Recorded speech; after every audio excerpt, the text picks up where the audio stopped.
Hello there, this is Megan Marjoram, and I'm going to talk about how I use podcasts in my learning center. My information is provided. Feel free to send any questions or feedback. I love to get ideas from all of you as well. If you do use podcasts, I'd love to hear from you. So, there are two different ways how I use podcasts in my classroom. I have kids, we listen to one as a reading class, and then we also make a podcast every week, kind of talking about our week and what we've done and some of the big events coming up. And that's a way that we communicate with parents. So the biggest benefit that I see is just allowing that with personalized learning, kind of allowing that voice and choice. What are some things that you're interested in? What would you like to listen to? But then still incorporating some of those skills that they're learning in reading, like retell or summary, still incorporating some of that into their learning. It also, just because there are so many different variety of topics and subjects, it's a really cool way, even if you're a science teacher, social studies, to kind of use that in your classroom and allow for them to hear those things. So this is the one way that I use it, where we just listen to a podcast. And this is just a few of my learners showing how we use like the beginning, middle, and end. So if we're talking about summary or we're talking about plot, that's kind of the things that they fill out as they're listening. Here's some more examples. There's also, I use Jamboard. And so this is kind of an example that if we're using it together, or we have them listen, and then if we're using it together on Jamboard, they're able to kind of fill that out with their sticky notes, and the rest of the class can kind of see what they're thinking.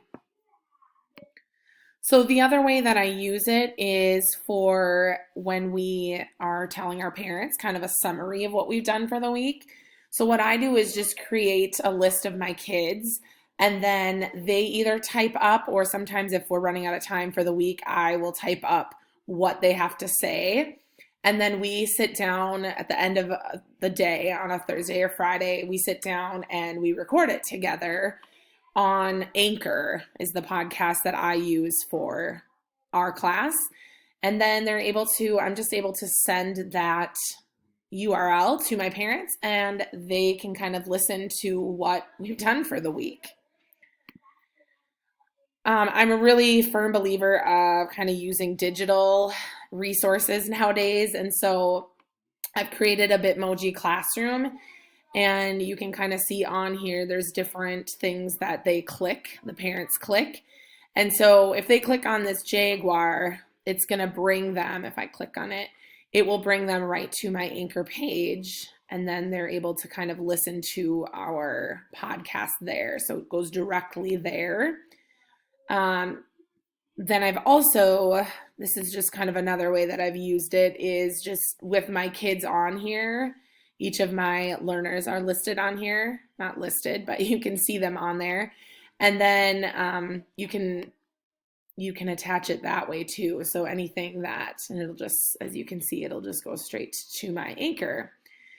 Just kind of a fun way for parents to see what we're doing in the classroom, and then also have that podcast on there. That's how I communicate with them.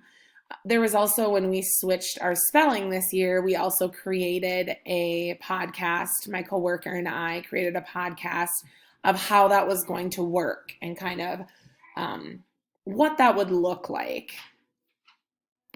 I do have some resources listed here. This is a really good article just about how to use podcasts in the classroom. And then also with Teachers Pay Teachers, these products I've found to be awesome. You can use for basically any subject. It's kind of those graphic organizers, just kind of those fun sheets that are ready. Print them out, and it's basically ready for any topic that you want to use with your kids. Thank you so much for listening.